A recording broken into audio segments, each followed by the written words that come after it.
Welcome back to the channel. Tonight, when we're alone in the dark, our imaginations can run wild, and the smallest sounds can become amplified into terrifying threats. But what happens when those sounds are more than just our imaginations? What if they're real? Tonight, we'll explore 5 stories of people who were home alone when the unthinkable happened. Each of these stories will send chills down your spine, and they're all the more terrifying because they're true. From mysterious noises to unexplained apparitions, these individuals faced the ultimate fear, being alone in the dark with the unknown. The fear of being alone at night is a primal fear that taps into our deepest anxieties. It's the fear of being vulnerable and powerless against forces beyond our control. And for the individuals in these stories, that fear became a harsh reality. If you enjoyed these bone-chilling stories, don't forget to hit the like button and share your thoughts in the comments below. And remember to subscribe for more hair-raising content.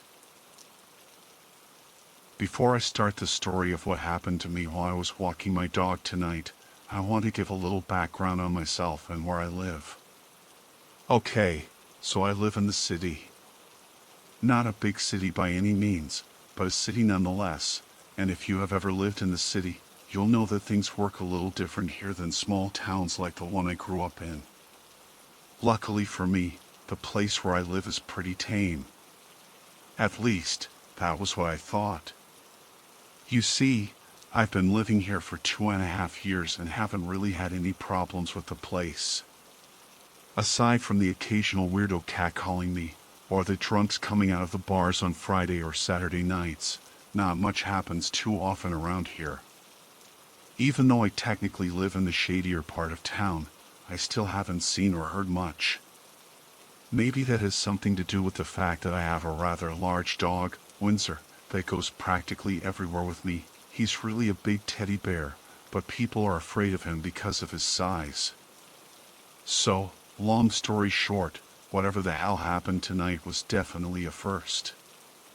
It's been warm and beautiful out lately, so I've been trying to make up for a winter of staying inside by taking Windsor out on long walks every day. However, today was especially hot, and since Windsor is pushing 9 years old and has a heavy black coat, I didn't think that he would do very well in the heat today, so I decided to take him out after sunset. Big freaking mistake. The walk actually started out quite nice. I had my headphones in, the sun was still setting over the hills and the streets were nicely illuminated. Nothing was out of the ordinary for the majority of the walk until we decided to head home. Instead of doing my normal loop down through the park and back up along the main street, I decided to do a shortcut and make my way past the museum that's near my apartment. This museum is quite large and has paths all around it as well as street lights, and I've never had a problem here before. Although, perhaps I just never noticed anything before. You see, I took my headphones out halfway through my walk so I could hear my surroundings better, and I'm really glad I did, because I probably wouldn't be alive right now if I didn't. I was rounding the corner of the museum where there are rows of trees on either side, and as soon as I rounded the corner, I had this strange feeling of being watched.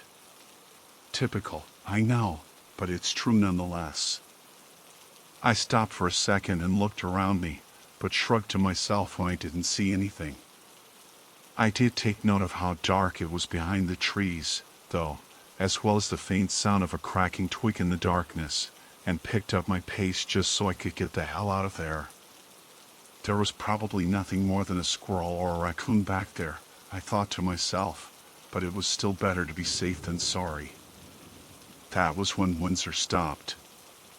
Usually, Windsor might stop if someone is nearby. More often than not, he just wants to be pet by passers-by, but there was no one around, and when I pulled on his leash, he didn't budge.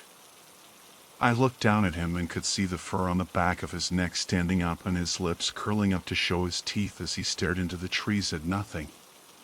"Come on, bud," I said uneasily, swallowing hard as I tried to convince myself that he had just spotted a squirrel or a cat in the trees.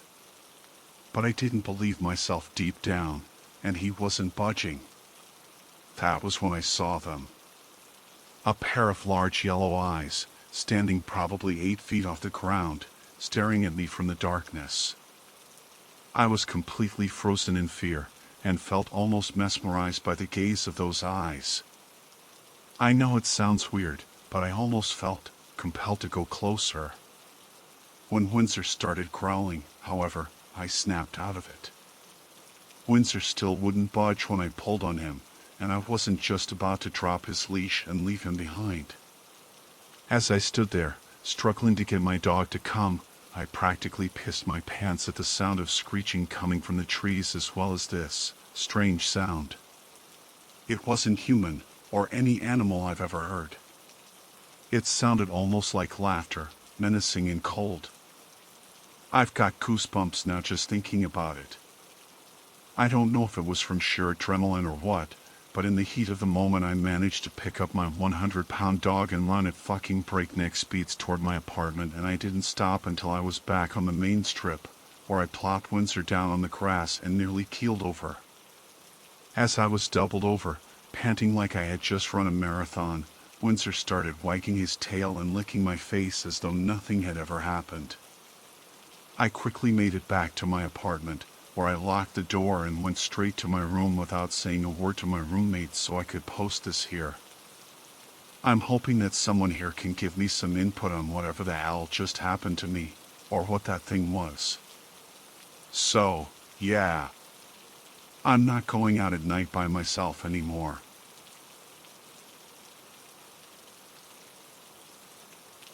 It started with me waking up one day with a sore throat and throbbing head. I couldn't pinpoint what the cause was. I thought it was due to seasonal change and tried to go about my day, praying that the pain wouldn't worsen. Luckily, it went off by its own by evening and I felt really relieved, but it returned the next day, the pain in my throat more intense than the last time. I thought I had caught cold and took some medicine to help ease the pain. It seemed to work and the pain seemed to lessen, but then I started having nightmares. A hazy hand would try to choke me. I couldn't see the face of my attacker nor where I was. But I could feel them choking me. I could feel the air leaving my body and blood rushing towards my face. It was all very painful, but what terrified me the most was that I was frozen in my place, unable to defend myself, unable to do anything as my attacker choked me. I woke up in the middle of the night one day. I was literally bathed in sweat. I had the same painful and intense nightmare. It was worse than any nightmare I had ever had. It hadn't worried me before, but now I had started thinking maybe it just wasn't a nightmare. It was too real, too intense, to be dismissed as a nightmare. The pain in my throat, the throbbing in my head, were all signs of something more sinister, and I decided I couldn't take chances and risk my life, so I decided to investigate.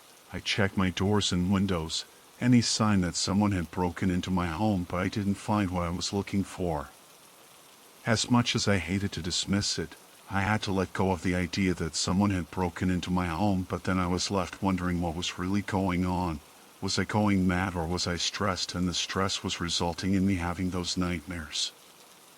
I could find no concrete answers, so I decided to keep a night watch. Half of my mind thought it was a wild idea and I was going too far, but the other half agreed with me and I decided to go with the latter half.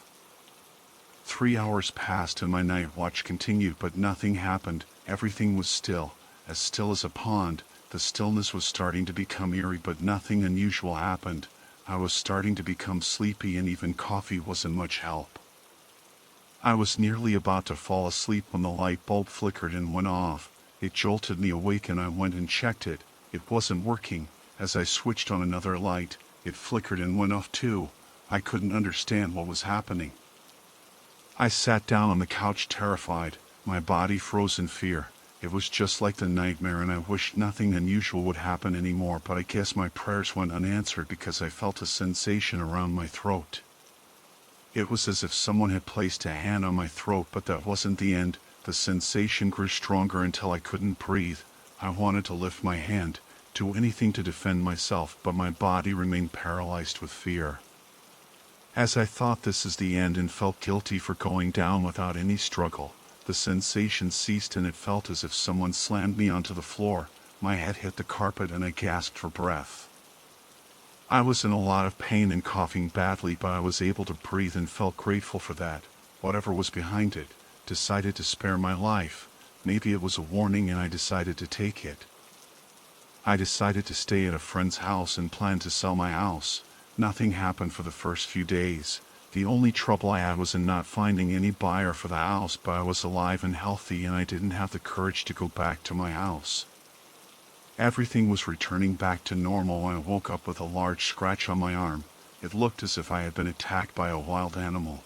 My friend was as shocked as I was and I decided to go back to my house despite my friend pleading with me to not go back. I didn't want whatever it was to mess with my friend. I knew I was making a stupid decision and my heart trembled with fear, but I saw no other choice and went back. I had sleepless nights. I slept with all the lights on, but nothing unusual happened until I saw scratches on my neck. I don't know what it is. I am so scared and I don't know what to do. I see no options. I have to let whatever it is to keep messing with me. I am so helpless, but there is no way out of it.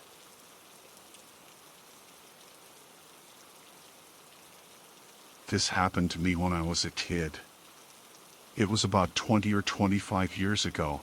What happened that night still gives me goosebumps. It was my parents' 15 years anniversary. That night they decided to go out for a date. I was 11 at the time and we lived in a fairly safe neighborhood. My parents thought I was old enough to take care of myself for a few hours, plus our dog, Lucas, was there with me. So they left us home and asked the neighbor to come by once a while. I waved them goodbye and was glad that after so many years taking care of me, they can finally take a night off and have a good time. So after they went out, I was pretty excited because I can do literally anything I wanted. I took out the ice cream and have myself an extra scoop, maybe two. Finished a bag of XL Doritos, played video games, and watched a bunch of TV. You know, the usual stuff kids do. Around 10 o'clock, my neighbor, Miss Hudson, came by to check on me. She was a kind old lady, always puts a smile on her face. She told me it was time to go to bed, but I wasn't tired at that moment, probably because I was playing Minecraft with my friends. I told Miss Hudson that I'll go to bed a little later. She just said okay and left the house. Around 11 p.m. after my friends all went offline, boredom came and I thought it's probably time to sleep. I took Lucas upstairs to my bedroom and tucked myself in. Lucas slept beside my bed on the floor. I fell asleep quickly and before I drifted away, probably around 11:30, I heard a dripping sound. I didn't think much of it since it felt like raining that night before I went to bed. Everything was fine until I was woken by the thunder outside. I was extremely afraid of thunder, and every time I was afraid Lucas would lick my fingers as he tried to calm me down. That night, I covered my head with my quilt and pillow. I reached down to let Lucas do his thing. Seconds later I felt Lucas licking my fingers, and that made me feel safer, knowing that giant German Shepherd is by my side protecting me, so I fell asleep again quickly. And then something happened around 3 in the morning. I was wakened by a scream. I opened my eyes and saw my mom screaming and collapsing on the floor. My dad ran into my room and he had the most terrified face I could not forget even until today. I was completely unaware of what had happened, and the next thing I knew the police showed up in the heartbeat. After listening to all the adults around me talking, I started to understand what had happened and how dreadful this is. I still have nightmares about this day. According to the police, a man sneaked into our house when I was playing video games. I had turned the volume up very loud, and that's why Lucas didn't hurt anything.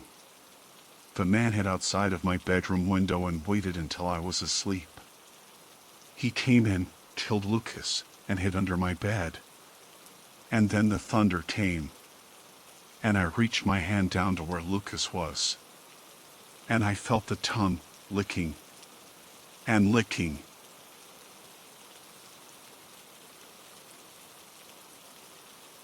Hi, I've seen a lot of stories on here, and I don't know if mine even fits in.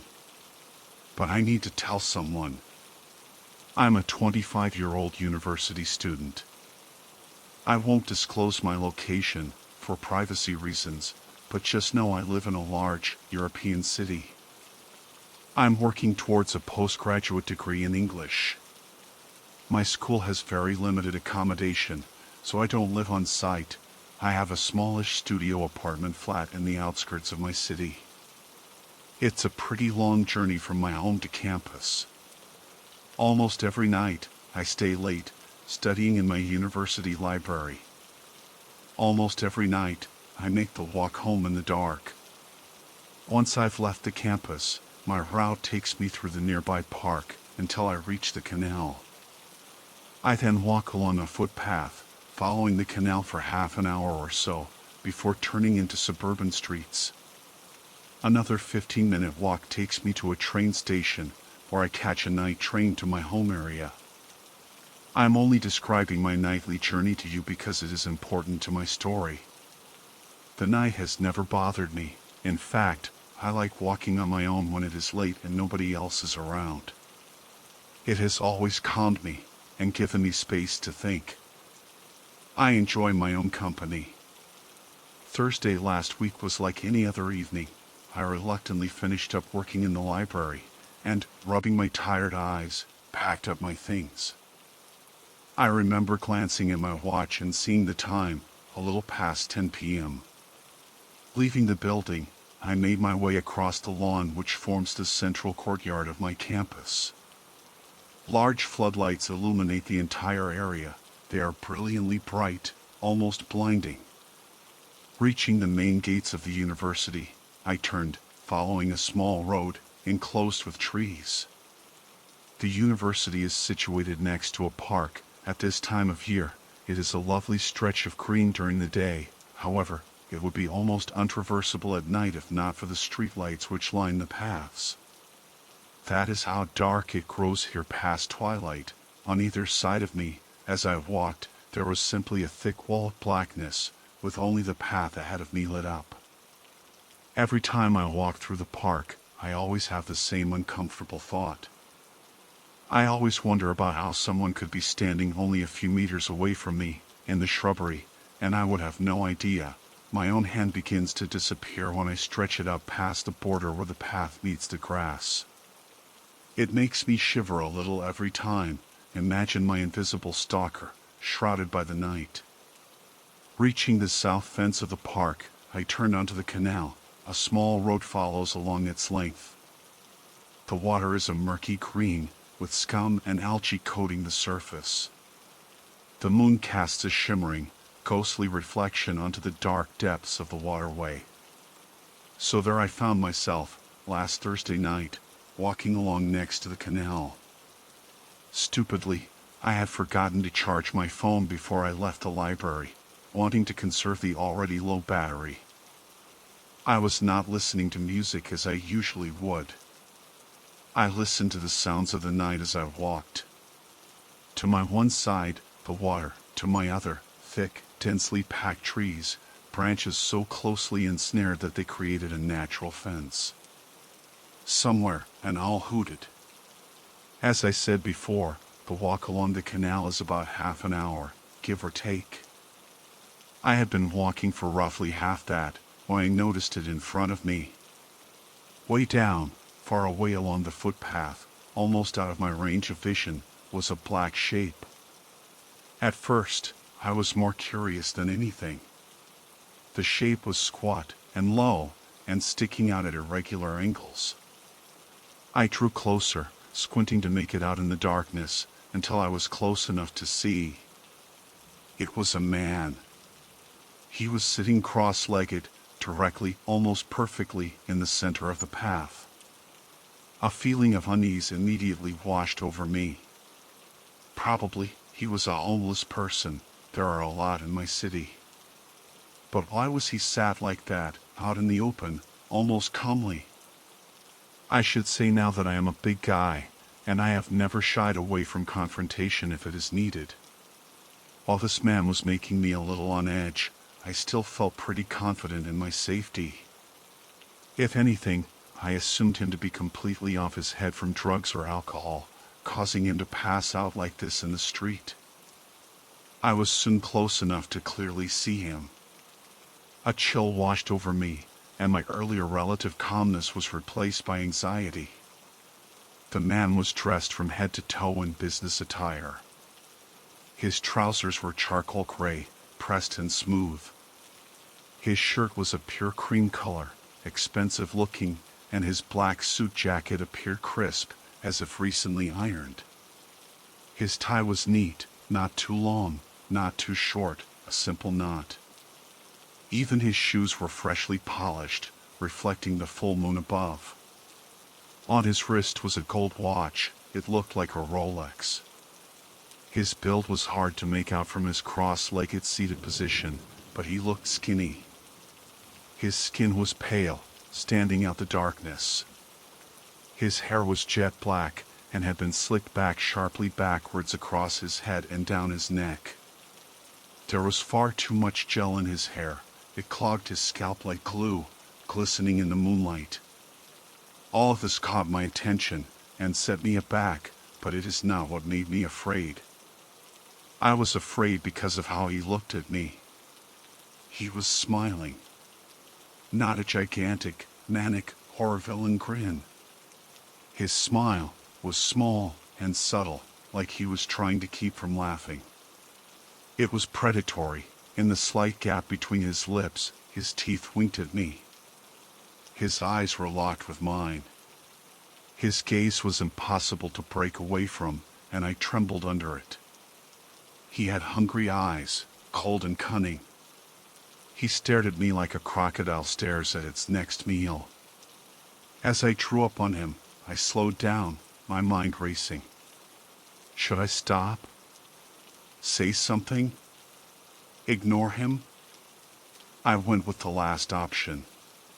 Trying to avoid looking at the strange, eerie figure, I made a beeline for the path beyond him, breathing fast. Even as I moved past him, I felt those reptilian eyes track me, never blinking. I stole a glance down at him. He licked his lips. I found myself even more tormented by Nurse once I was a little away from him. I forced myself not to look back, terrified of feeling breath on the back of my neck or a hand on my shoulder. Here are always weird people around at night. I thought to myself, desperately trying to calm down. You'll laugh about this tomorrow morning. I tried to inject myself with some macho, tough guy courage. Rationally, the guy didn't look that big. I could probably take him if he tried anything. But then I thought back to those eyes, and that smile, and I wasn't so sure. After what felt like an eternity, up ahead, I saw the dim lights of houses. I would be at the train station in no time, and then I could forget all about the sinister, suited man.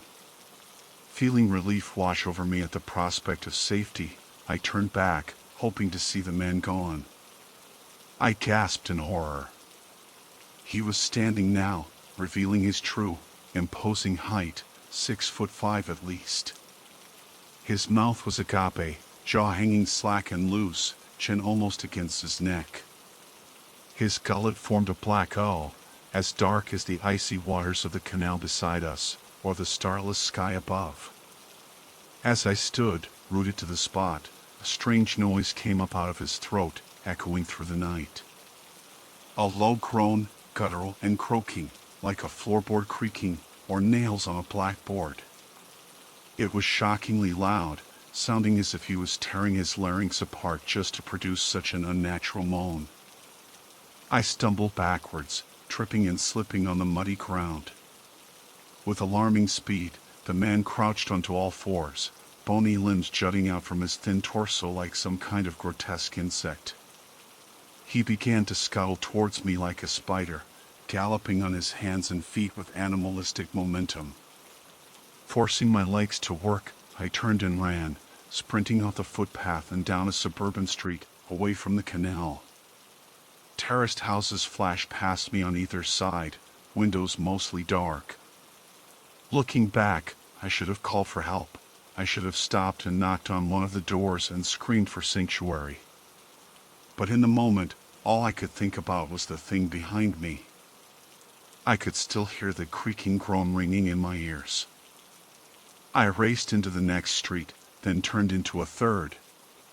Ahead, I could see the station. It was small at the best of times, and completely deserted at this hour. Even the staff, a single station supervisor and a ticket inspector, would have gone home by now. To my despair, I heard the telltale screech of a train pulling into the station. If I did not make it, there would not be another for 10 minutes at least. Pushing myself, panting, I bounded up the steps 2 or 3 at a time. I almost leapt over the turnstile, shoving past it. Reaching the train, I threw myself onto it. Not allowing myself to rest, I immediately pressed myself to the window, willing the doors to close and the train to move. At the same time, I scanned the street below the railway bridge, watching in terror for a bony, scuttling figure. But I saw nothing. I collapsed onto a seat as the doors closed, and the train pulled away from the platform. My eyes were glued shut, and I fought for air. Regaining myself, I reached for my phone. It was dead. I swore loudly. Still, I tried to console myself. I was safe at least. I would get home and call the police there. I sat back and tried to relax as best as I could under the circumstances. I stared outside and watched the darkened city roll past. I had a few stops to go before my own, and so I resigned myself to try to sleep. The train was always empty at this time. No sooner had I closed my eyes than did I hear a sound which turned my body to ice and sent my hands into convulsing shakes. A deep, rasping, guttural groan from a few seats behind me. Instinctively, I whirled around, at first seeing nothing. Then, for rows behind me, between the gap and the seats, I saw his face. Peeking at me. Grinning. That same, hungry, crocodilian gaze. From here, I could see a stringy blob of hair gel oozing down his pale forehead. He was smiling a little wider than before, and I could see how yellow his teeth were. There was a small spattering of dark crimson around the edges of his gums. I fell out of my seat, hyperventilating. He could have stood up, loomed over me, but instead, the man mimicked me, dropping from his own seat and onto his hands and knees. Agonizingly slowly, he began to crawl towards me. His movements were exaggerated, like a child or a circus clown. He made his way through the carriage, still letting out that horrible, sickening moaning sound. Adrenaline coursed through my veins as fight or flight kicked in.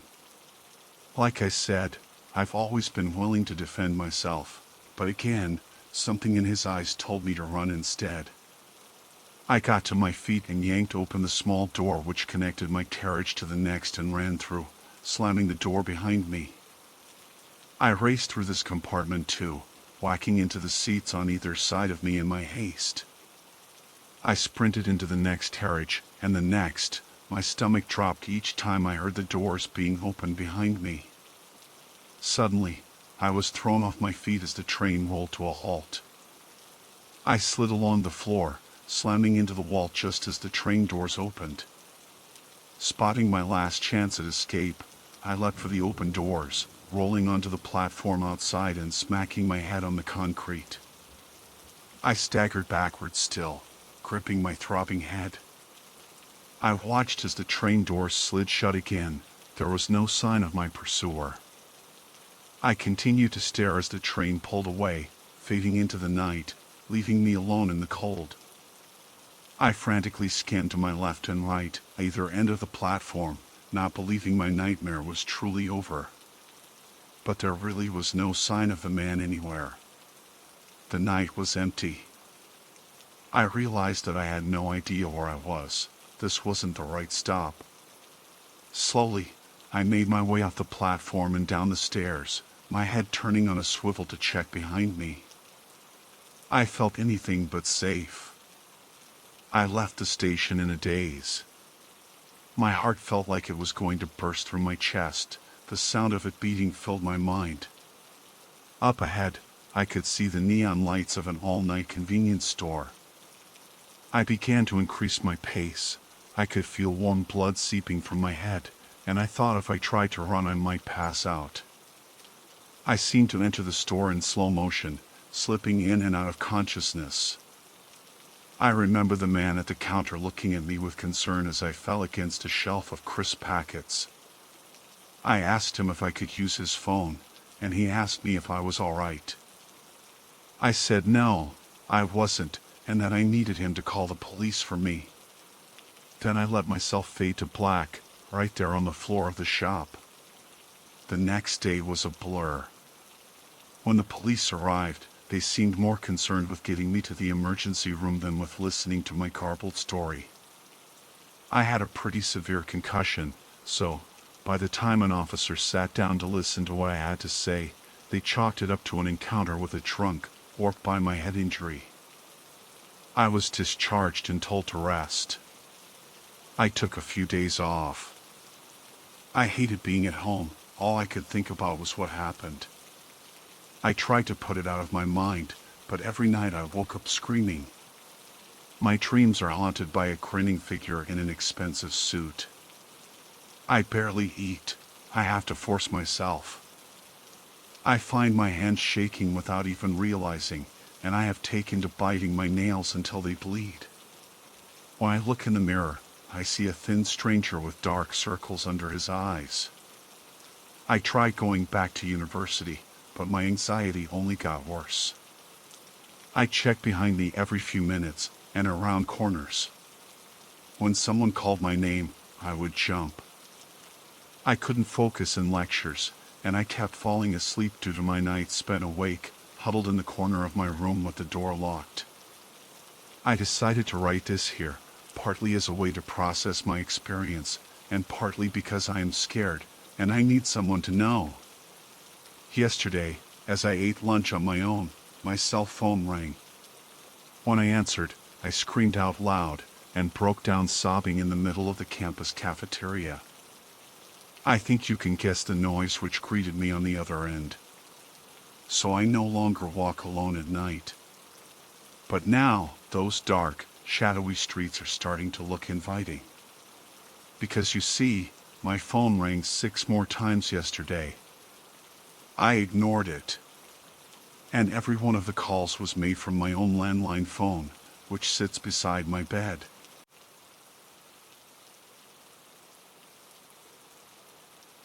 The town I live in is nice enough.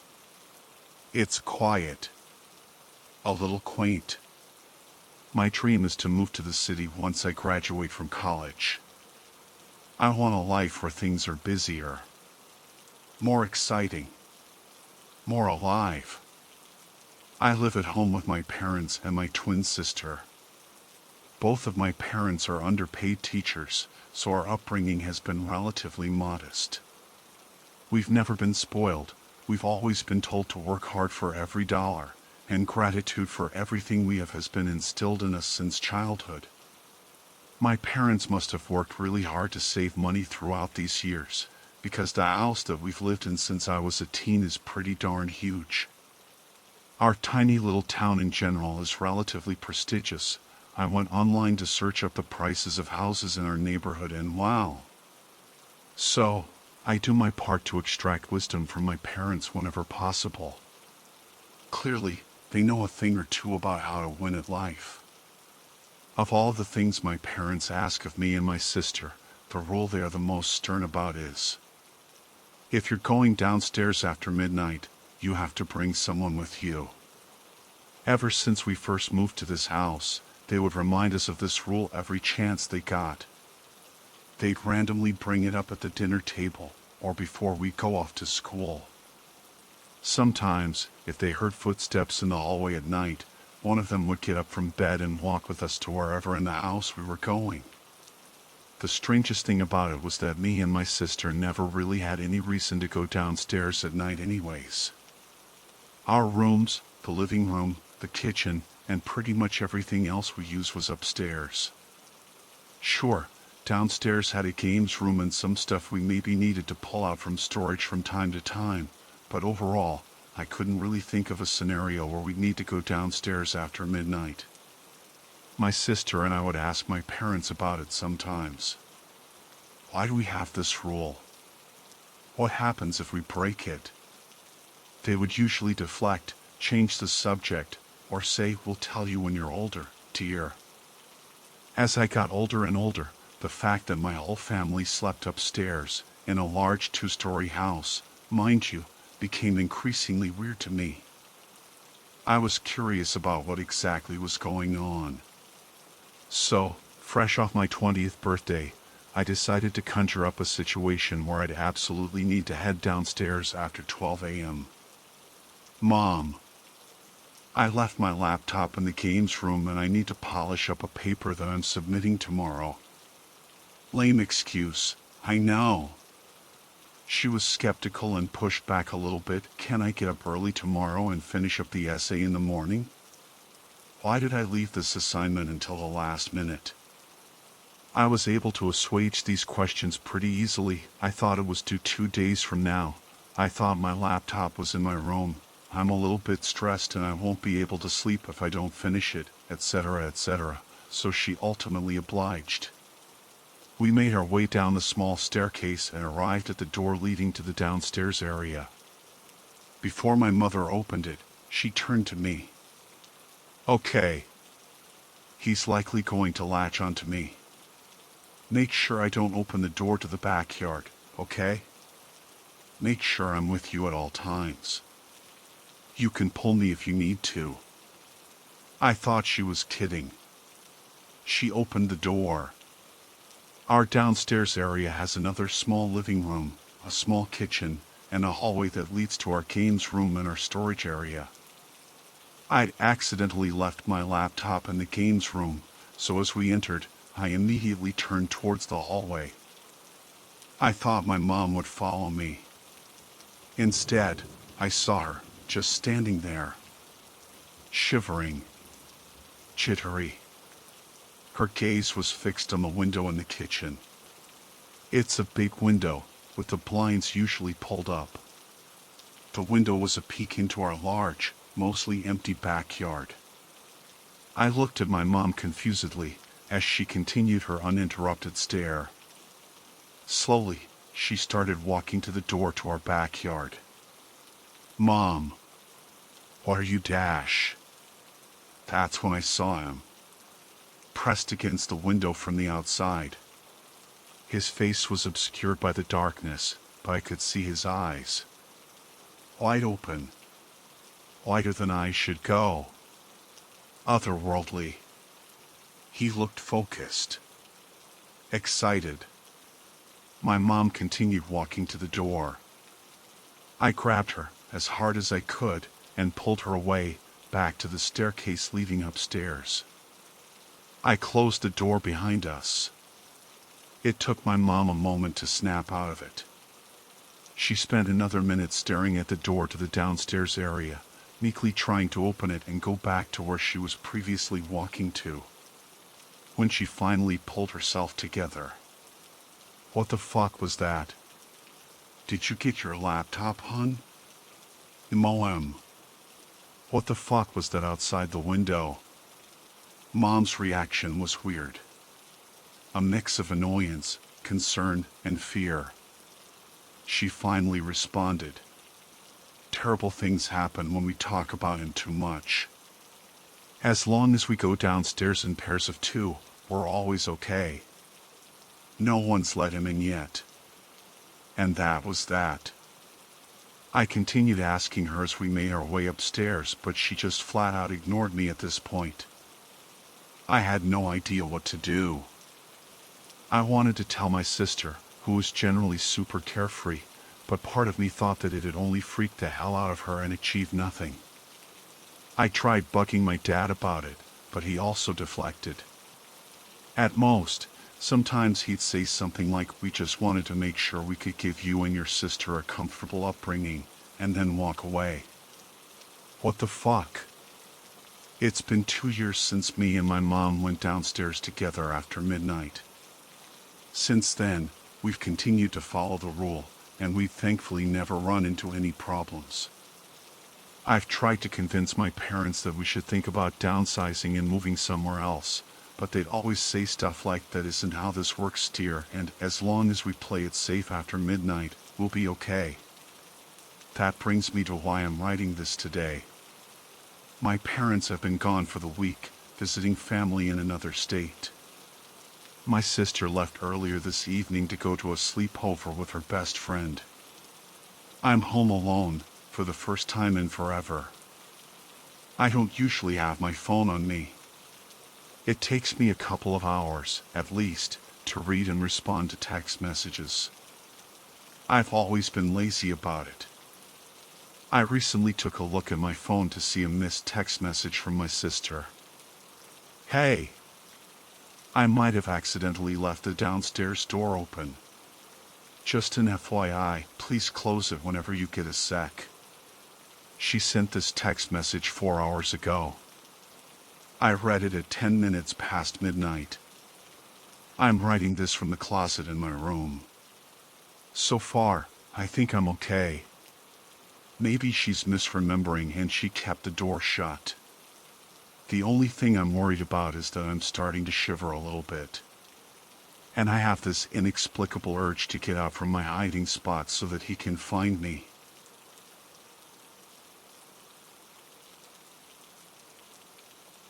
Asshole. When do I get my phone call? Belligerent, petulant. I was in rare form. This ain't a movie, boss. The cop was out of patience. I had thrown up in his cruiser. "If you don't relax your hand, I can't roll your prints. Phone call, now. Or else," I threatened. "Or else what? You'll call your lawyer?" "You've been saying that since I yanked you out of that vehicle." "Tell you what, I'll call him for you." "What's his name?" "Busted. Guys like me don't have attorneys. Guys like me get public defenders. We meet them the same day they tell us what our plea deal will be. Guilty now or guilty later, it's a question of how much you get penalized for wasting the court's time." "I don't consent to this arrest," I said. "What does that even mean?" I gotta piss. Apparently, I was at the phase of intoxication where Professor Bill had left the building. His replacement for the remainder of the semi-conscious evening would be Angry Bill. The professor occasionally embarrassed the conglomerate. Angry Bill always did. Things could get decidedly worse. The cop rubbed his forehead. "Let's make a deal. You agree to relax your hands so I can finish rolling you, and I agree to let you use the toilet before I put the handcuffs back on." I relaxed, he rolled, then mug shots. Sometimes you'll see a progression of arrest photographs. The person in them always looks worse over time. Not just because they're getting older, but because they keep getting arrested. They keep fucking up. Compounding interest. After 3 or 4 arrests, good jobs are no longer on the table. After 3 or 4 convictions, good jobs are no longer in the room. Eventually, there are no jobs, just a series of prison sentences punctuated by brief stints topside for air. I still had a job, or so I hoped.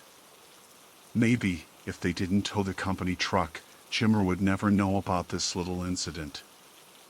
"Restroom is behind you. Wash your hands first," the cop said. Preachy. No, sanctimonious. Maybe the professor would make an encore appearance. I looked down midstream. I ignored the advice, earning a cock splotchy with fingerprint ink. My jeans got a little splashback from being danger close. Puke on the polo, piss on the pants, ink on the dink. Just needed to trust a fart for the whole enchilada. The cop cuffed me again, this time gently. He walked me back to the holding cell and dropped me off with some parting words. "Listen," he said while removing the restraints. "It's an overnight stay. I can't prove you were driving, so you're only booked on drunk and disorderly. You probably won't even have to post bail, you'll just get RO'd until the next hearing. Do yourself a favor, yeah? Get some sleep. Don't dig the hole any deeper."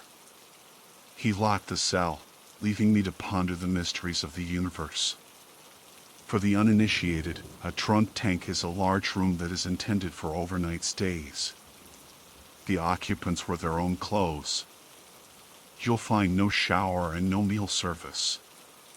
No beds either. If you're lucky, it's mostly empty and you can sleep on one of the benches that run inside the bars. If you're not so lucky, you can sleep on the floor. If you're unlucky, and you get tossed in when a bunch of rowdy sailors are waiting for shore patrol to come calling, you ain't gonna get any sleep.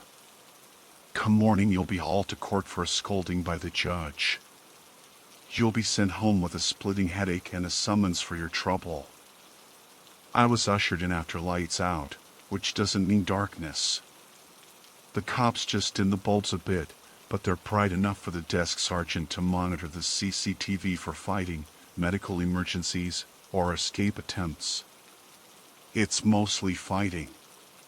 One time, I saw a beast of a man scream that he was going to rip the bars apart and walk home.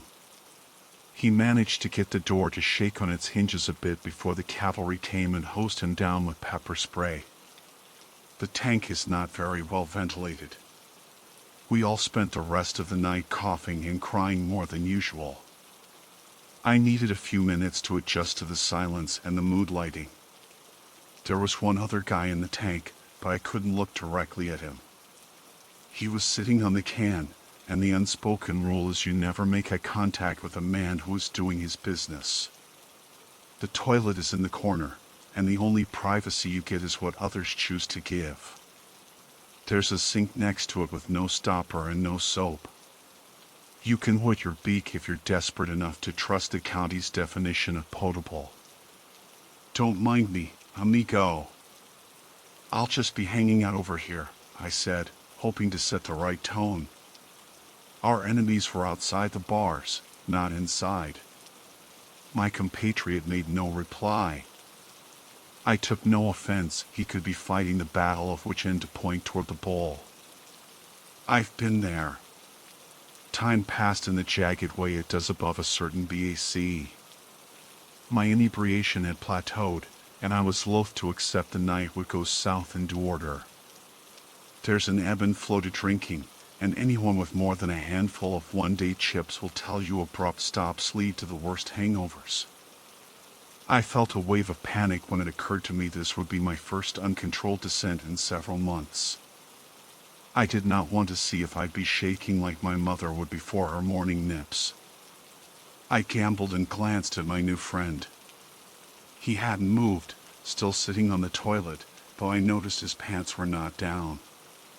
"Hey, buddy," I said. "Are you okay?" "Me? I'm surprised you noticed me."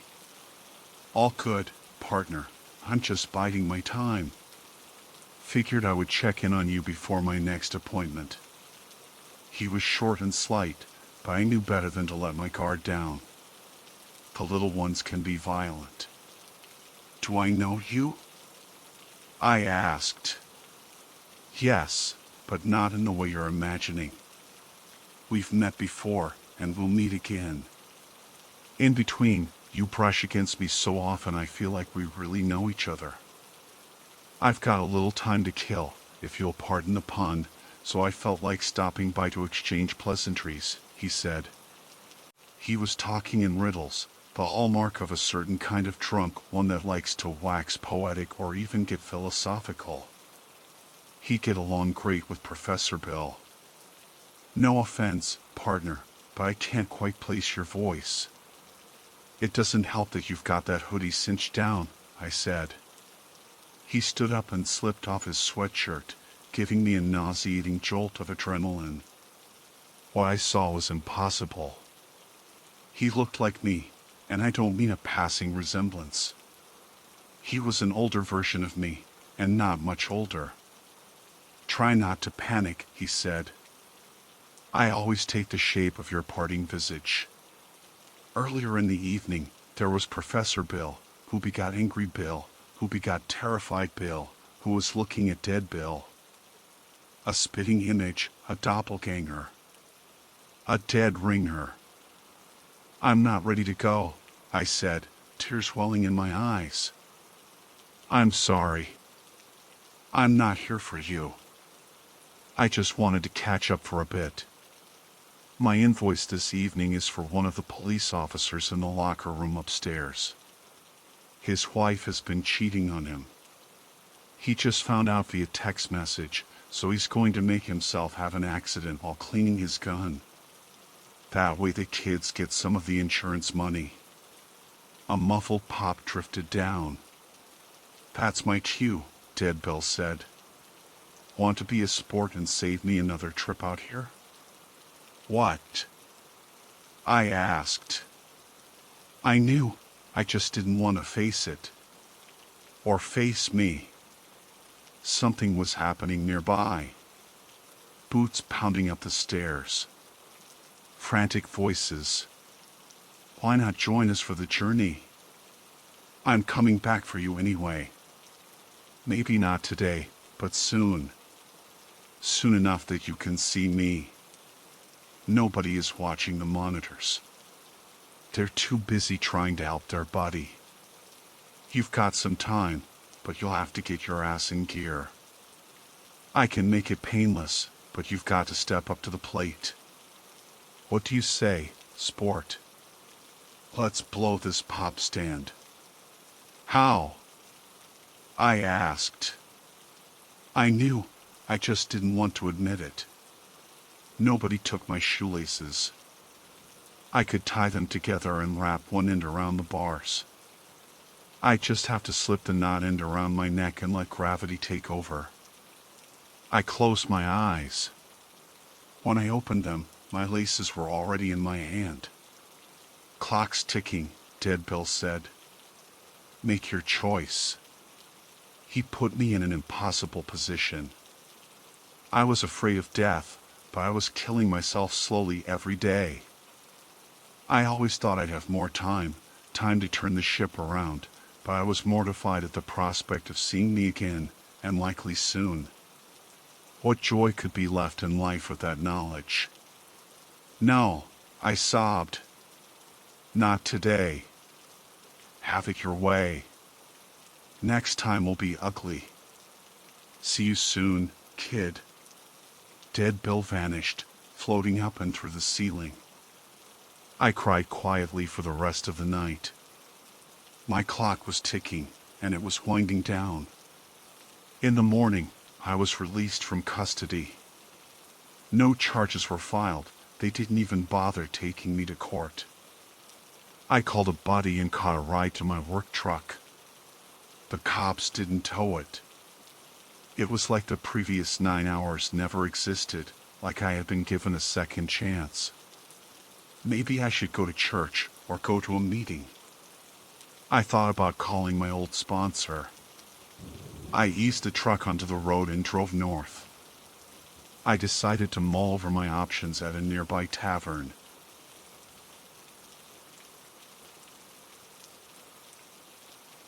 Before my divorce, I thought being home alone was so relaxing, so freeing.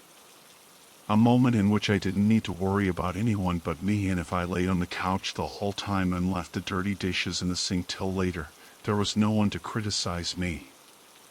After my divorce, when the kids were at their dad's, it just felt lonely. Not all the time. Sometimes it really was nice to just eat chips and do nothing. Or take an hour-long bath with a bath bomb and a good book. But today I was feeling lonely. I needed friends. Part of my bedtime routine is to go around the house and pick up any last dishes and trash as I turn the lights off. The dogs normally walk with me, but tonight they were in the backyard and hadn't been quite ready to come in. As I reached my son's bedroom and reached for the light switch, I frowned. I had thought I already turned this one off. Maybe I was more tired than I thought. I flicked the switch, picked up a plate off of his bed, and moved on. After I convinced the dogs to come in, I made my way to my own bedroom. My son's light was on. I had turned that off. Didn't I? My husky, Chloe, stood next to me this time, ears back flat. A low growl sounded from her throat. I quietly made my way to my bedroom and grabbed my phone and my gun. 911 keyed in, ready to hit the call button. Chloe and I walked through the room, joined by my lab Max. I checked under the bed as they sniffed corners. We checked the closet together. Nothing. No one. I checked the windows, still locked. Chloe relaxed as we walked back out of the room. I flicked off the light. I walked through the rest of the house with both dogs by my side. It's a small enough house. 3 bedrooms, but barely. No basement, no attic. My skin prickled with goosebumps. I made sure the doors and the windows were all locked. Maybe I was losing my mind. Maybe there was an electrical issue.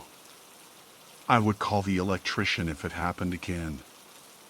I brought the dogs into my bedroom and shut and locked the door. Phone plugged in nearby. Gun went in the bedside table drawer. Normally I kept it locked tight in a safe. I swear I'm a responsible gun owner. But the light thing had me on edge and the kids weren't there. I'd felt both relief and loneliness at being home alone before. Some anger at my ex for putting me in this position. Fear was new. I didn't like it much. As I lay in bed, I reassured myself that it was just me being silly. The doors and windows were all still locked, and I had 2 dogs who barked if anyone so much as walked past the house. If someone was here, I would know. I needed more sleep. That's why I must have forgotten to turn off the light. Twice. I fell asleep with my face to the door. I woke up to my dogs barking. It took one groggy second to realize that my bedroom door was open. It was still dark through the windows, but light streamed through the open door. I had 911 dialed before I'd formed my next full thought, and I fumbled in my drawer for my gun. My heart stopped as I emerged from my bedroom to find every light in the house on. I was sobbing on my neighbor's porch when the police car pulled up minutes later. My dogs barked from behind her front door as she did her best to comfort me with a blanket and a cup of tea. They searched the house but didn't find anyone. As kindly as they could, they asked if I was on any medications or if I'd been drinking. I wasn't, and a glass of wine didn't make me sleepwalk around my house and turn the lights on. They cleared me to go back in, but my neighbor offered to let me sleep in her spare room if I wanted, and I took her up on it. When I went back the next morning, it was with a heart that beat too quickly and with dogs who could sense my nerves. We re-inspected every part of the house, but everything seemed fine. The lights were still on, probably left that way by the police though. It was fine. I checked every inch of the house, made sure all of the doors and windows were locked, and sat on the couch trying to decide what to do next. I got a locksmith.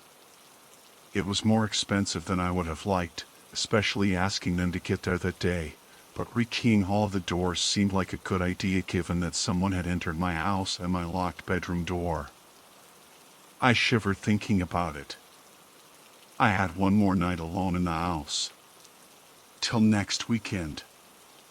I wasn't sure if I felt worse about being alone or the possibility of someone trying this when my kids were here. I decided it was better that I was alone for it. I couldn't imagine the added terror of someone breaking in with my kids.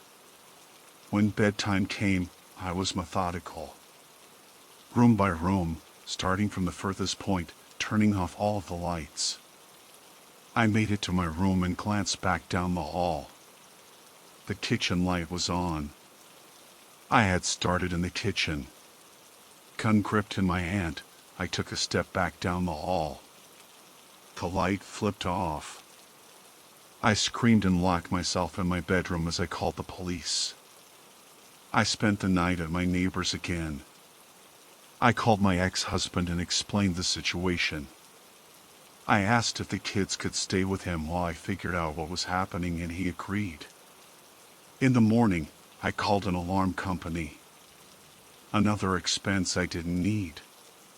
They put sensors on each window and helped me install cameras at the front and back door. If someone triggered an alarm and I didn't punch in the code, they would send someone out. At least if whoever was messing with me tried something, the psycho would be caught. That night, no lights were turned on as I made my way to bed. I barely slept, waking up from a dream of someone standing over me several times. I walked out of my bedroom and the lights were on. I called the police, who checked the house for the third time in as many days and told me they couldn't find anyone. The sensors hadn't been triggered and there was no one on the cameras when I watched them. Was I doing this? Maybe I was sleepwalking? Stress could make you do that, couldn't it? That night, I triple-checked everything. The dog slept in my room with the door locked. I awoke to the sound of glass shattering. My bedroom door was open, dogs nowhere in sight, light flooded through the door. I ran to the kitchen and stopped just short of stepping in. The floor was covered in glass. My cabinets were all open. Every single glass, plate, and bowl were on my floor in pieces. I was on the phone with the dispatcher as I looked around frantically for my dogs. I heard Chloe bark and peered out the window into the dark. They were outside. After the police showed up, for the fourth night in a row, I cried myself back to sleep in my neighbor's spare bedroom. In the morning, she helped me clean up the glass and we sat down and watched the security footage together. I wasn't sure how whoever was doing this had gotten in now that I had changed the locks and secured the windows, but surely they couldn't avoid being on camera as they lured my dogs out of the house. And yet, there was no one. We went through the footage for both the front and back door. No one comes anywhere near my front door. We slowed down frame by frame when we got to the point that the dogs went outside. The back door opens. My lights are already on. Chloe appears in the doorway, head cocked. Her ears are up as if she's paying attention to something, but she doesn't appear nervous or frightened. Max walks up next to her and appears to jump up as if he were greeting someone. Then both dogs run outside. After a minute, the back door closes again. I need to move. I need to move now. I can't live here anymore. My neighbor helped me pack. It was a haphazard rush job. I stayed with her the next few nights and only packed during the day. Each morning Mike came and all of my lights were on. Boxes would be overturned. I got a nice apartment, similar living space size really, even if there's no backyard. I started moving boxes in at the end of every day. I was relieved when everything was moved in. I've been in my new apartment for a week, and today when I awoke all of my lights were on.